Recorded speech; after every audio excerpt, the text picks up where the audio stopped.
20 marks का आएगा तो ठीक है। वही ये भी दिखाया होगा कि ये सिर्फ से टकरा रहा है, ठीक है ना, ये सिर्फ से टकराएगा तो फिर इस तरह से इतने जो लेंथ मिलेगी उसमें क्या होगा, एक्सेस डेवलप होगा, ठीक है ना। यहाँ भी डेवलप होता है, रेंज होता है, ऐसा नहीं है कि ये पास ही होगा। आप लोगों के साथ क्लास स्टार्ट कर लेते हैं। जो आप लोगों को मैंने बोला था कि मैं आपके लिए ग्राफ बनाऊंगा, तो वो ग्राफ मैंने बना लिया है ओरिजिन पे। वो ग्राफ आप देख सकते हैं, और कट पॉइंट इसको मैं जूम कर लेता हूँ। जो भी प्रेजेंट थे उस दिन लैब में उनको मैं ये शेयर कर लूंगा ये, ठीक है, गूगल क्लासरूम में ये ग्राफ। आप डायरेक्टली आप सभी लोग ये ग्राफ अपने रिपोर्ट फाइल में लगा सकते हैं। जैसे यहाँ पे देख सकते हैं कि ये जो था ब्लैक लाइन में जो है आपका कर्वेचर, और येलो लाइन जो है 0.2% पे, एक्चुअली ये 0 से नहीं है स्टार्ट हो रहा है। अगर मैं इसको एक्सटेंड करूंगा तो ये बहुत बहुत कम वैल्यू थी। वो जो वैल्यू थी 0.0000405, मतलब आप अगर डिविजन्स के हिसाब से देखें तो 0.8% था। 0.8% बहुत कम होता है, माइन्यूट था। तो अगर इस रेड लाइन को इससे करते जाएंगे तो यहाँ से आपको ये जो मिलेगा, इंटरसेप्ट मिलेगा 0.8 मिलेगा, ठीक है। तो वहां से लाइन स्टार्ट हो रही है और यहाँ पे ये इस कर्व पे यहाँ पे टच कर रही है। तो यहाँ पे टच कर रही है तो इसके पॉइंट्स भी आपको दिख रहे हैं, एक्स वैल्यू और वाई वैल्यू। एक्स वैल्यू तो आपको डिविजन्स बता रहे हैं, वाई वैल्यू 48.28। तो ये 48 आपका क्या हो जाएगा, ट्रू लोड हो जाएगा। डायरेक्टली आप ये वैल्यू यूज करते कर सकते हैं for calculation of true stress, ठीक है। अब इस सॉफ्टवेयर में ये भी कुछ पॉइंट्स हैं जिसमें अपन ये भी स्लोप भी निकाल सकते हैं डायरेक्टली। तो स्लोप निकालने के लिए भी हमारे पास यहाँ पे एनालिसिस वाला पोर्शन है। यहाँ पे अपन फिटिंग करते हैं, तो लीनियर फिट करते हैं।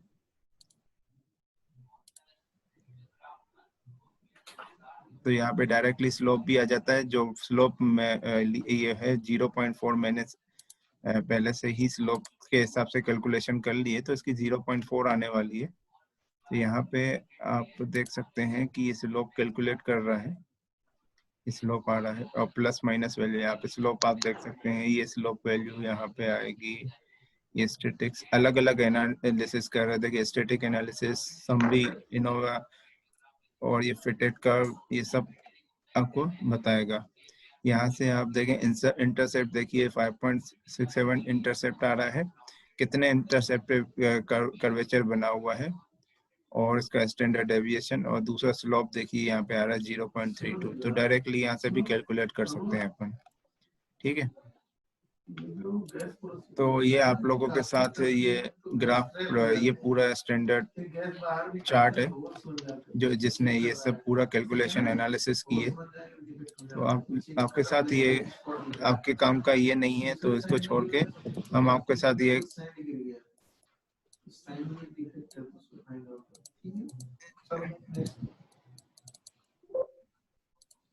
इसको इस ग्राफ को आपके साथ मैं शेयर कर लूंगा, ठीक है, ठीक है ना। तो इसमें टेंजेंट भी बना सकते हैं। इस पॉइंट पे मैं टेंजेंट भी बना सकता हूँ। तो इस पॉइंट पे जो point upon point of intersection मिला है, इस पॉइंट पे मैं टेंजेंट भी बना के आपको दे दूंगा, जैसे कि आप टेंजेंट मॉड्यूलस भी निकाल सकते हैं। तो अभी इसको क्लोज करते हैं। अपन अब स्टार्ट करते हैं जो अपन ने कल शुरू किया था। कल अपन ने जो पढ़ा था वो क्या पढ़ा था, फेज डायग्राम का इंट्रोडक्शन पढ़ा था। आज स्टार्ट करते हैं प्योर सब्सटेंस। प्योर सब्सटेंस क्या होते हैं पता भी है कुछ लोगों को, वैसे कुछ जनरलाइज प्योर सब्सटेंस का कोई डेफिनेशन दे सकता है तो दे सकता है अभी यहाँ पे कोई भी, जिसको भी आता है, पता है जिसको। सर कोई ऐसा सब्सटेंस जिसमें सारे एटम्स जो होते हैं वो सेम होते हैं और सारे, एक ही मतलब पदार्थ के होते हैं। अच्छा, और कोई? वो सर जो मतलब जिसमें अलॉइंग नहीं की होती हैं। क्या अलॉय नहीं किया होता है? हाँ और अच्छा, उससे जैसे उनकी फेस है तो वो एक ही होगी, लिक्विड है तो सारे एटम्स उसमें लिक्विड के होंगे ऐसे। अच्छा, और कोई?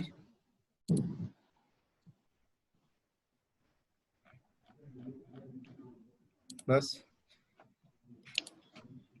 चलो ठीक है, अपन पढ़ते हैं जिससे आपका आंसर का पता चल जाएगा आपने सही आंसर दिया है कि नहीं है। देखिए, प्योर सब्सटेंस अंडर इक्विलिब्रियम, ये बात का पहले ध्यान दें। जो अपन किसी का कौन है, विश्वजीत सर।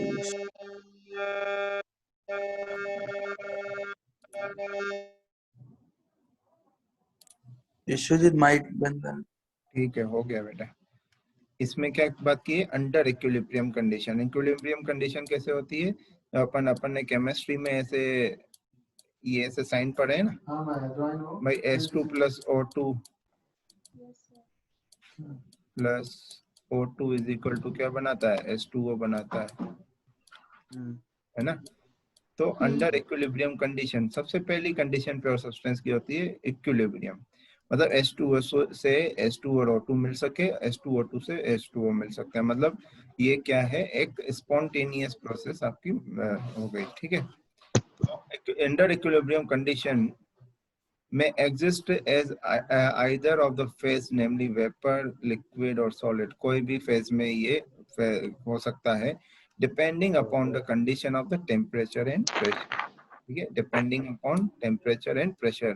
आप लोगों ने PV डायग्राम पढ़ा है, PV डायग्राम है ना, PV डायग्राम पढ़ा है, तो उसमें अपन डायग्राम में दो टर्म्स होती हैं, एक तो P और एक V होता है, या फिर टीवी डायग्राम भी होता है, पीवी डायग्राम भी होता है, टीएस डायग्राम भी होता है, एचएस डायग्राम भी होता है। इन सब में क्या इंक्लूड है, टेम्परेचर एंड प्रेशर इंक्लूड है। टेम्परेचर और प्रेशर पे डिपेंड करता है आपका वॉल्यूम, डिपेंड करता है कि नहीं करता है ना। कौन सा लॉ है भाई जो टेम्परेचर और वॉल्यूम का बताता है भाई, P inversely proportional to 1V होता है, ये कौन बताता है, कौन सा, बॉयल्स लॉ। ऐसे ही आपका T प्रोपोर्शनल टू V होता है, ये कौन बताता है, Charles Avogadro's law. Charles law क्या होता है, हाँ सर, चार्ल्स से तो अल्टीमेटली आपके जो सारी प्रॉपर्टीज है वो किस किस के बीच में है, टेम्परेचर और प्रेशर के से रिलेटेड करती हैं। ठीक है, तो इसी से ही अपन गिब्स फेज रूल लगा के, इसी का यूज करके हम कंपोनेंट और कितने नंबर ऑफ फेजेस हैं ये कैलकुलेट निकालेंगे। ठीक है, तो अंडर इक्विलिब्रियम कंडीशन में exist as either the phase, namely कोई भी फेज, आइदर फेज का मतलब कोई भी फेज, वेपर, लिक्विड या सॉलिड हो, depending upon the condition of temperature and pressure. ये तो कंडीशन बता दी। इसके बाद the phase can be defined as a homogeneous portion. क्या, होमोजीनियस पोर्शन। दो तरह के सिस्टम होते हैं, homogeneous system and heterogeneous system. ठीक है, phase can be defined as a homogeneous portion of the system that has uniform physical and chemical characteristics। तो chemical properties और फिजिकल जो प्रॉपर्टीज हैं वो सेम होनी चाहिए। ठीक है, होमोजीनियस मटेरियल होने के लिए क्या होना चाहिए, uniform physical and chemical properties होनी चाहिए। जैसे कि केमिकल प्रॉपर्टीज का मतलब क्या हो गया, केमिकल प्रॉपर्टीज का मतलब जैसे कंपोजिशन होता है, किसी भी मटेरियल का कंपोजिशन होता है, वो कंपोजिशन आपका थ्रू आउट चेंज नहीं होना चाहिए, हर जगह पे सेम कंपोजिशन होना चाहिए। जैसे एल्यूमिनियम का 90% है, कॉपर का आपका 10% है, तो हर एक पॉइंट पे आपका जो वैल्यू, जैसे ये पूरा ब्लॉक है, ये पूरा ब्लॉक है, ये ब्लॉक है, यहाँ पे इसका 90% और 10% है, तो यहाँ पे भी 90-10, यहाँ पे भी 99, यहाँ पे 90-10 होना चाहिए। और ये टाइम के साथ चेंज नहीं होना चाहिए, कंपोजिशन टाइम के साथ चेंज नहीं होना चाहिए कंपोजिशन, उसको बोलते हैं होमोजीनियस मटेरियल्स। अगर आपका प्योर सब्सटेंस आपका इक्विलिब्रियम कंडीशन में है और होमोजीनियस सिस्टम है, तो उसको अपन क्या आपका जो सब्सटेंस है वो आपका इक्विलिब्रियम कंडीशन में है और होमोजीनियस आपका क्या सिस्टम है, तो उसको अपन क्या बोलते हैं, pure substance. That is it is a physically distinct from the other phases. जो एक फेज में सारे मतलब सारी जगह पे फिजिकल प्रॉपर्टी सेम होनी चाहिए, दूसरे फेज में उसका चेंज होगा उसकी, जैसे इसलिए लिखा है that is it is a physically distinct मतलब अलग, फ्रॉम द अदर फेजेस से अलग होगा, and chemically homogeneous and mechanically separable portion of the system, mechanically वो सेपरेबल होने चाहिए। तो ये आपका प्योर क्या हो गया, प्योर सब्सटेंस हो गया। In other words, the phase is a structurally homogeneous portion of the matter. इसको अपन ये short definition अपन कह सकते हैं। It is another word, phase is the structurally homogeneous portion of the matter. There is only one vapor phase, no matter how many constituents make it up. मतलब कोई भी एक vapour में जैसे बात किया जाए तो एक ही फेज वेपर फेज होना चाहिए, फिर वो चाहे कितने भी कंस्टिट्यूएंट से मिलके बना हुआ हो, ठीक है। For pure substance there is only one liquid phase, pure substance के लिए ओनली कौन सा, एक ही लिक्विड फेज होना चाहिए। However there may be more than one solid phase because of the differences in the crystal structure. देखिए liquid और जो वेपर फेज है जिसको अपन गैसियस फेज भी कहते हैं, तो अगर होमोजीनियस आप होने के लिए, मटेरियल को होमोजीनियस होने के लिए या फिर प्योर सब्सटेंस होने के लिए आपका अगर वेपर फेज है तो एक ही वेपर फेज होना चाहिए, लिक्विड फेज है तो एक ही लिक्विड फेज होना चाहिए। पर सॉलिड फेज है, अगर सॉलिड फेज है तो उसमें नंबर ऑफ फेजेस हो सकते हैं, अगर नंबर ऑफ फेजेस हैं तो भी प्योर सब्सटेंस आपका बन सकता है। क्यों ऐसा होता है, क्योंकि वो इनका क्रिस्टल स्ट्रक्चर मटेरियल का अलग अलग तो होता है। जैसे कि बात करें हम एलॉयस की बात करें तो कुछ एलॉयस ऐसे हैं, ऐसा नहीं है कि एलॉयस जो होते हैं वो प्योर सब्सटेंस नहीं होते। एलॉयस देखिए दो मटेरियल या दो से अधिक मटेरियल से मिलकर बनता है और सबकी अलग अलग क्रिस्टल स्ट्रक्चर्स भी होते हैं। तो ऐसा जरूरी नहीं है कि एलॉय प्योर सब्सटेंस नहीं होते हैं। कंडीशन क्या अप्लाई होनी चाहिए, वो क्या होने चाहिए, आपका फिजिकल आपका uniform physical and chemical characteristics होनी चाहिए। और तीसरा आपका क्या होना चाहिए, इक्विलिब्रियम कंडीशन को फॉलो करना चाहिए। तो सॉलिड फेज जो होता है वो भी प्योर सब्सटेंस हो सकते हैं, एलॉय भी आपके प्योर सब्सटेंस हो सकते हैं, ठीक है। जैसे बात करें जैसे आपको आयरन और कार्बन आप देख सकते हैं, दोनों क्या है आपका, पर आयरन कार्बन हर जगह पे आपके प्योर सब्सटेंस नहीं बनते, हर जगह उसकी इक्विलिब्रियम कंडीशन नहीं होती है, कहीं कहीं पे आपके अलग अलग हो जाते हैं। जैसे कि आपको ग्रेफाइट देखते हैं तो कार्बन पोर्शन अलग हो जाता है, बहुत ज्यादा कार्बन आ जाते हैं उसमें, तो प्योर सॉल्यूशन नहीं होता है वो। तो अगर आप आयरन कार्बन को कंबाइन करते हैं तो हमें क्या मिलता है, स्टील मिलता है। तो स्टील से हमें कार्बन अलग और आयरन अलग होते हुए मिल सकता है, तो वो क्या होता है आपका इक्विलिब्रियम कंडीशन होती है। तो हर जगह पे अलग होता है, हर पॉइंट पे, हर टेम्परेचर पे, हर कंपोजिशन पे उसकी मतलब उसकी जो प्रॉपर्टीज है वो चेंज होती जाती है। इसीलिए हम क्या पढ़ते हैं, आयरन कार्बन डायग्राम बहुत ज्यादा इंपॉर्टेंट हो जाता है हमारे लिए। तो आपके लिए आगे चल के जो फेज डायग्राम अपन पढ़ने वाले हैं वो कौन सा फेज डायग्राम पढ़ेंगे, आयरन कार्बन इक्विलिब्रियम डायग्राम। पूरा नाम इसका ये है, आयरन कार्बन इक्विलिब्रियम डायग्राम। तो वो क्या है, इक्विलिब्रियम में होता है, मतलब एक अगर उसमें रिएक्शन होती है तो इंटरचेंज रिएक्शन भी आपकी वहां पे पॉसिबल है, इसीलिए वो इक्विलिब्रियम कहा जाता है उसको, ठीक है। A liquid solution is also a single phase even as a liquid mixture। देखिए ऑयल और वाटर, देखिए ऑयल और वाटर मिलके भी प्योर सब्सटेंस बनाते हैं। क्यों, क्योंकि ऑयल एक फेज में ऑयल का जो है एक ही फेज में वही हर टेम्परेचर पे हर प्रेशर पे, मतलब टाइम के साथ ऑयल की जो केमिकल कंपोजिशन चेंज नहीं होती है, वाटर की भी केमिकल कंपोजिशन चेंज नहीं होती है और दोनों लिक्विड रहते हैं। तो मिक्सचर भी, लिक्विड मिक्सचर भी ऑयल और वाटर का, इसमें कितने कंपोनेंट हो गए, अगर बोला जाए कि ऑयल और वाटर का एज प्योर सब्सटेंस लिया जाए तो आपसे पूछा जाए तो इसमें कितने कंपोनेंट है, तो आपको कितने बोलने हैं, दो कंपोनेंट है, एक तो ऑयल दूसरा वाटर। और पूछा जाए कितने फेजेस हैं तो कितने फेजेस हैं, एक फेज है, कौन सा, लिक्विड फेज है, ठीक है। तो आपको ये भी आपका क्या, ऑयल और वाटर का कॉम्बिनेशन जो आपका मिक्स नहीं हो सकते, जो क्या है मतलब कंप्लीट सॉल्यूबल नहीं है, वो दोनों कंप्लीटली सॉल्यूबल, ऑयल और वाटर कंप्लीटली सॉल्यूबल नहीं होते हैं, वो भी प्योर सब्सटेंस बना सकते हैं। इसीलिए लिखा गया लिक्विड सॉल्यूशन का also a single phase even as a liquid mixture, example oil water forms a two phase as there is no mixing at the molecular level, दोनों के बीच में कोई भी मिक्सिंग नहीं है मॉलिक्यूलर लेवल पे, तो दो फेज बना सकते हैं ये, ठीक है।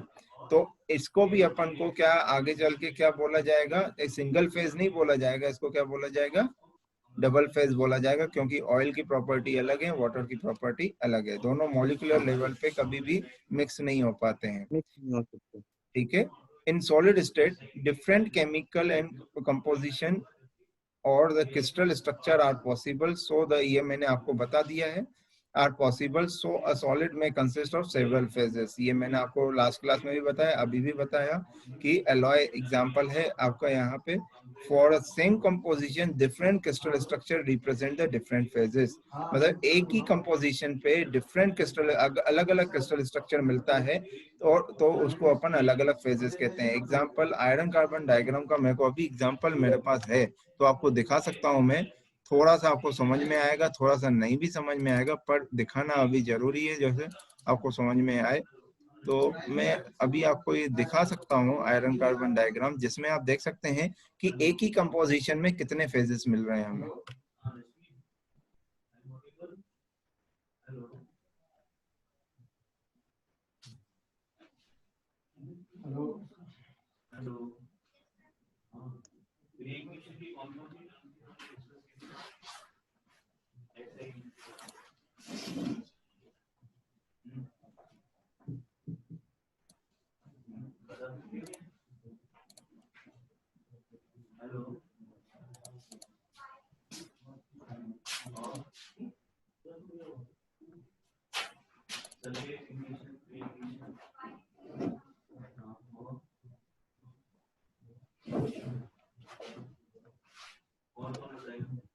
क्लियर डायग्राम कहीं मिल नहीं रहा है,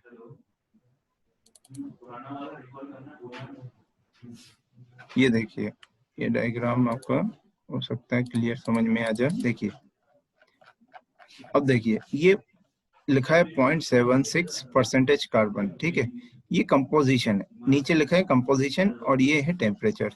यहाँ से स्टार्ट कीजिए, 0.76 मान लीजिए, यहाँ से स्टार्ट कीजिए अपन।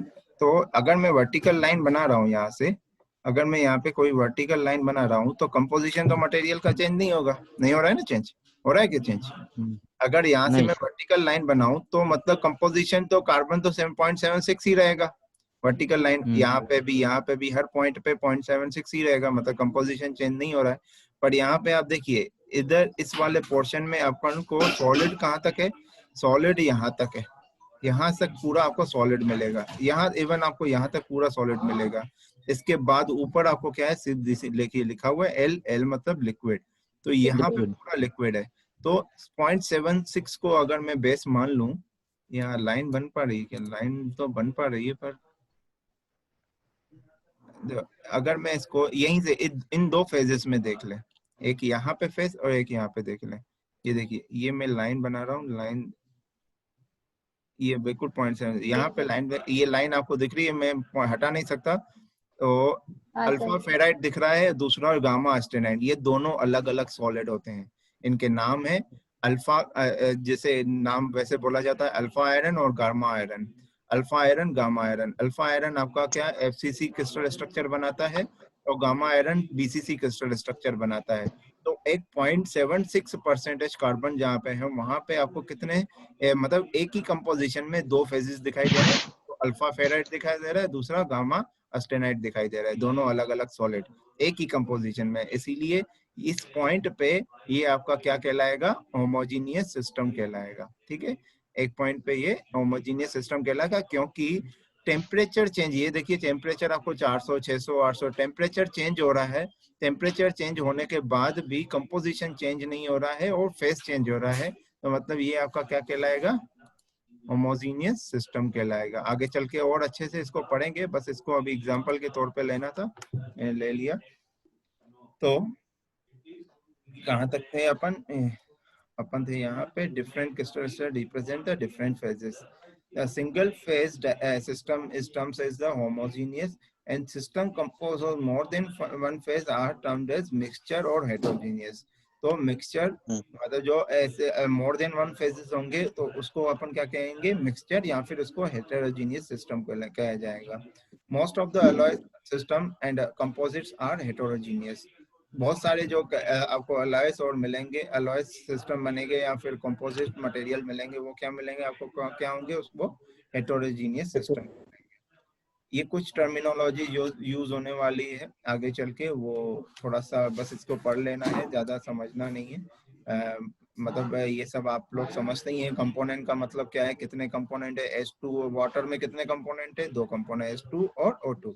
तो ऐसे ही कंपोनेंट, उसी को कंपोनेंट बोलते हैं। Is either a pure metal or a compound of which an alloy is composed. किसका, जैसे एल्यूमिनियम और कॉपर है का अलॉय बना रहे हैं, तो उसमें कौन से कंपोनेंट है, एक तो एल्यूमिनियम, दूसरा कॉपर, तो उसको बोलते हैं अपन कंपोनेंट।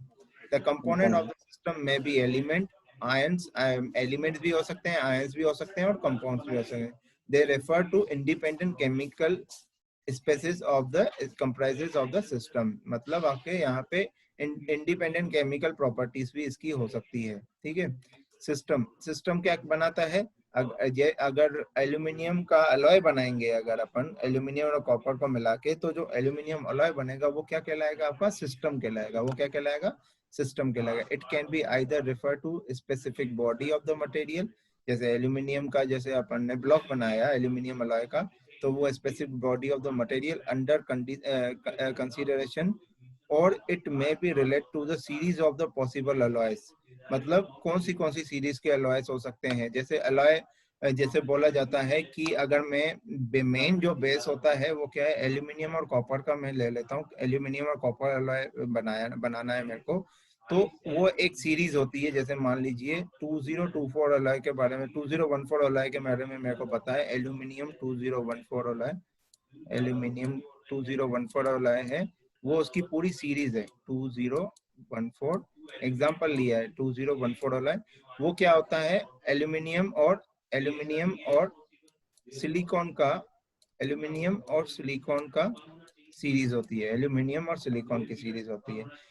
मतलब क्या है, मतलब 2 बेस मेटल आपके हो गए, एक तो एल्यूमिनियम, दूसरा सिलिकॉन।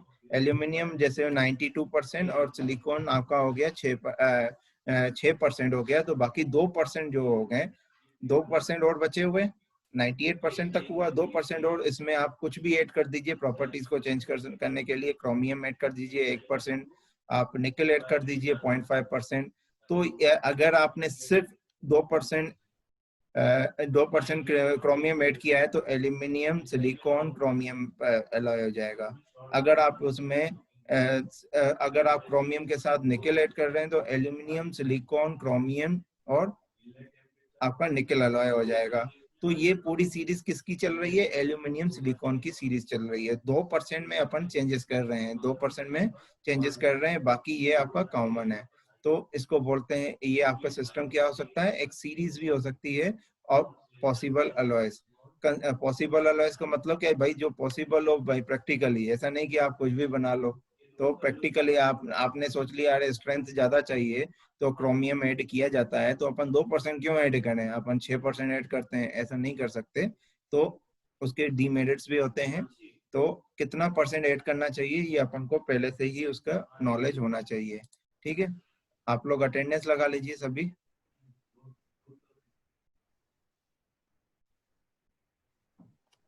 सभी अटेंडेंस लगा लीजिए।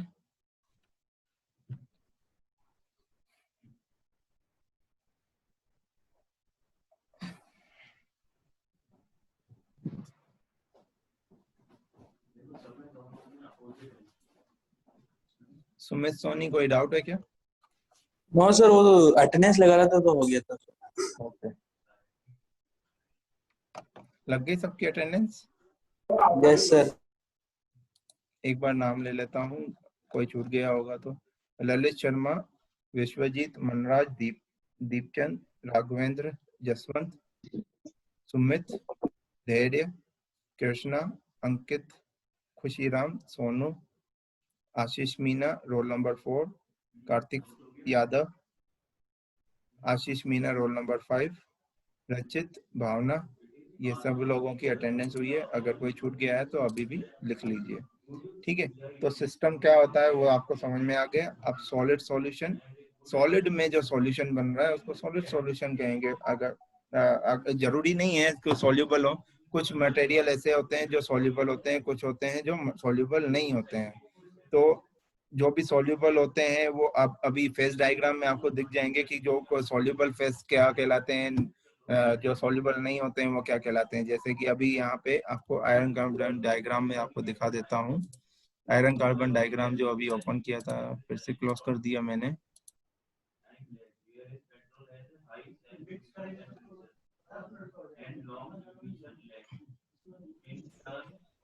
आयरन कार्बन डायग्राम में आपको सब मिल जाता है, सब तरह की चीजें मिल जाती हैं। सॉल्युबिलिटी भी मिल जाती है, नॉन सॉल्युबिलिटी भी मिल जाती है, सब मिल जाता है उसमें, सब क्लियर हो जाएगा आपको। कुछ एफईसी का है,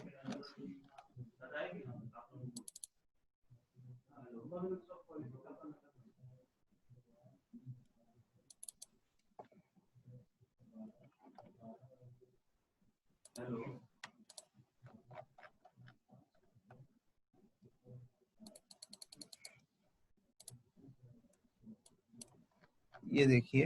अब देखो यहाँ पे आपको दिख रहा है गामा स्टेनाइड, ये वाले पोर्शन में आपको, ये मैं लाइन बना रहा हूँ, ये देखिए ये लाइन जो दिख रही है आपको, यहाँ पे सिर्फ गामा स्टेनाइड है, मतलब ये प्योर आपका सॉलिड है। यहाँ पे आपका प्योर सॉलिड है, मतलब यहाँ पे सॉल्युबिलिटी आपकी पूरी है, सॉल्यूशन पूरा सॉल्यूशन बन रहा है। पर इधर देखें ये वाला, यहाँ पे ये वाली लाइन, ये वाले पोर्शन में देखिए, इस वाले में पोर्शन में देखिए क्या लिखा है, गामा प्लस Fe3C। मतलब Fe3C एक दूसरा सॉलिड है, गामा तो ये आपको ऑस्टेनाइट ये दूसरा सॉलिड है। मतलब ये दोनों आपके क्या है, कंप्लीटली सॉल्युबल नहीं है इस पोर्शन में, इसीलिए लिखा हुआ है गामा प्लस Fe3C। ठीक है। तो सॉल्युबल मटेरियल अलग होते हैं, नॉन सॉल्युबल अलग होते हैं। ठीक है। हर तरह हर डायग्राम आपको, हर चीज का एक्सपीरियंस आपको आयरन कार्बन डायग्राम में मिल जाए। तो सॉलिड सॉल्यूशन क्या होता है, it consist of atom of at least 2 different types. ठीक है, कोई भी 2 डिफरेंट टाइप के होने चाहिए। ठीक है, जैसे गामा एस्टेनाइट है, गामा एस्टेनाइट में 2 अलग अलग सॉलिड कौन से हो गए, एक तो आयरन, दूसरा कार्बन। ठीक है, तो at least 2 different type where the solute atoms occupies either substitutional or institutional position. ये मैंने आप लोगों के साथ डिस्कस कर चुका हूँ। तो जो क्रिस्टल सिस्टम बनता है उसमें सब्स्टिट्यूशनल और इंटरस्टिशियल साइट्स होती हैं। तो कुछ एटम्स जो ज्यादा मात्रा में होते हैं, तो वो कौन से होते हैं, बेस एटम होते हैं, वो आपको सब्स्टिट्यूशनल पोजीशन पे मिलती हैं। जो कम मात्रा में होते हैं वो कहाँ, इंटरस्टिशियल पोजीशन पे आपको मिलती हैं। ठीक है, जैसे कि आपको डायग्राम मैंने ये क्रिस्टल स्ट्रक्चर के ये डायग्राम बना के दिखाए थे मैंने, ये ऐसे करके, ये है ना, ऐसे बनाया था मैंने,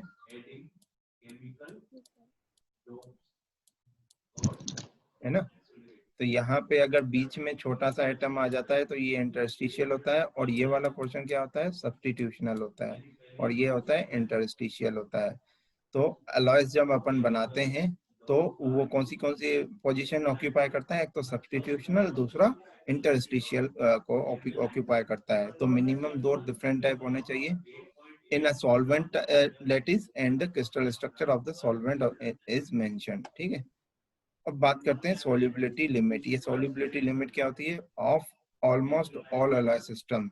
सॉल्युबिलिटी लिमिट एक सभी अलॉयज की एक लिमिट होती है, सॉल्युबिलिटी लिमिट। जैसे आयरन कार्बन में भी देख रहे हो, अलग अलग कुछ पॉइंट पे आपको सॉल्यूशन, पूरा सॉल्यूशन मिल रहा है, सॉल्युबल मिल रहा है, कुछ पॉइंट पे ऐसे हैं, कुछ कंपोजिशन ऐसे हैं जिसमें कंप्लीटली सॉल्युबल नहीं है। तो हर हर अलॉय की कोई ना कोई सॉल्युबिलिटी लिमिट होती है।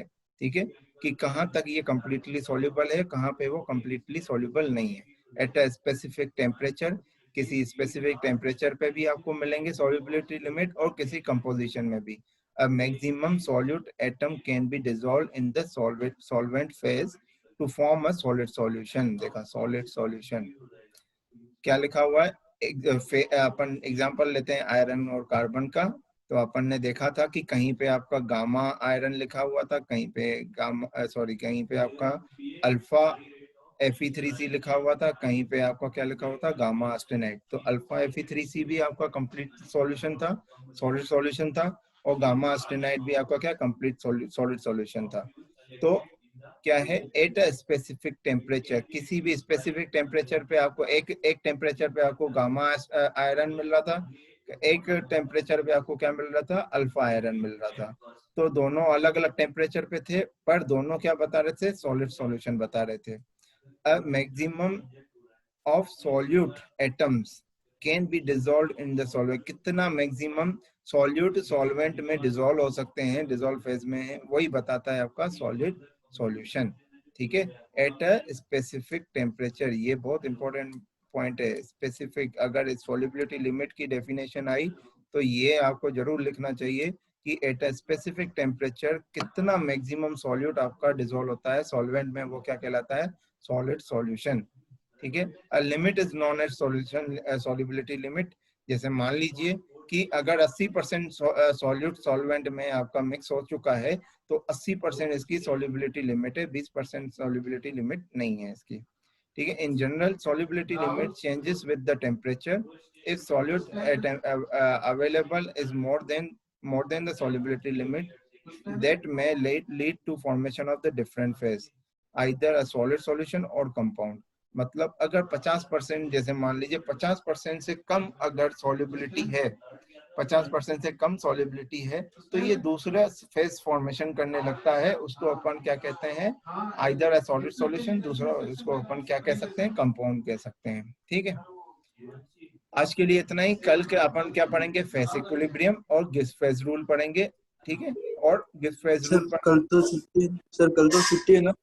मतलब कल का मतलब आगे आने वाली कोई भी क्लास हो सकता है, मैं एक्स्ट्रा क्लास अनाउंस कर लूं, मैं मंडे को, ट्यूसडे को, या कभी भी एक्स्ट्रा क्लास अनाउंस कर सकता हूं, आपको पहले इन्फॉर्म कर दिया जाएगा। ठीक है, तो आगे आने वाली क्लासेस में आपको पढ़ाऊंगा फेज इक्विलिब्रियम और गिब्स फेज रूल पढ़ाऊंगा। ठीक है, आज के लिए इतना। Okay sir. Okay, thank you so much. कोई थैंक भी यू डाउट हो, सर।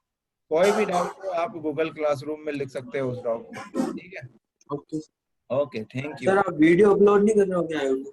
बेटा कर रहा हूँ, 9 वीडियो अपलोड किए हैं आज। मैन्युफैक्चरिंग सब्जेक्ट मेरे पास 2 सब्जेक्ट हैं एक्चुअली, इसलिए मैं कर नहीं पाता हूँ, पूरा ध्यान नहीं दे पाता हूँ। 2 सब्जेक्ट हैं, कई सारे फैकल्टी हैं उनके पास एक सब्जेक्ट है तो वो पूरा कंप्लीट कर लेते हैं।